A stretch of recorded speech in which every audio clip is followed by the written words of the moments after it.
Dok, Dok, nairadyo sa amin sa provincial office ng Laguna. Nakita na raw po yung asawa nyo. Kamusta na siya? Sir, ikinalulungkot ko. Nairadyo lang po sa amin. Bubog sarado po yung asawa nyo at may dalawang tama ng bala sa katawan. Nasaan ang asawa ko? Sir, nadala na po sa ospital. Sige, tibrihan mo na yung tropa. Dok, ayusin lang po namin. Tayo na. Sis, pasensya ka na kung ikaw ang pinaghinalaan namin na. Mas pinahirap pa namin ang sitwasyon para sa'yo. Hindi ko na iniisip ngayon yan, Helen, Evelyn. Ang importante sa akin, makapunta na tayo kung nasan si Glenda. Gusto ko na makita ang asawa ko. Talagang tama ng bala, bugbog sarado.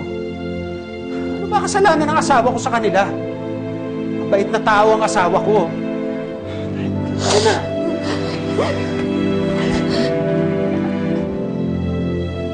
Mami! Mami! Mami! Mama! Mami! Nurse, Vicky. Mami!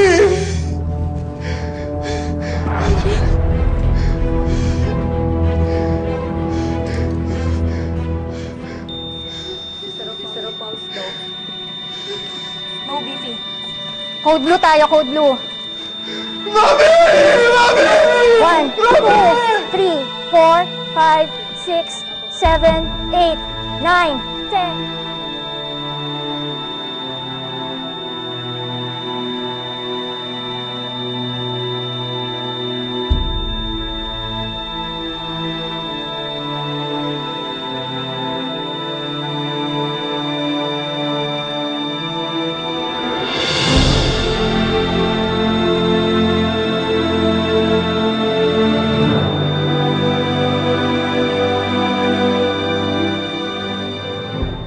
Buti na lang, itinawag kagad sa amin ng mga mangingisda. Sila rin ang tumawag ng ambulansya. Palagay ko, yung nag-text sa inyo, taga rito rin yun.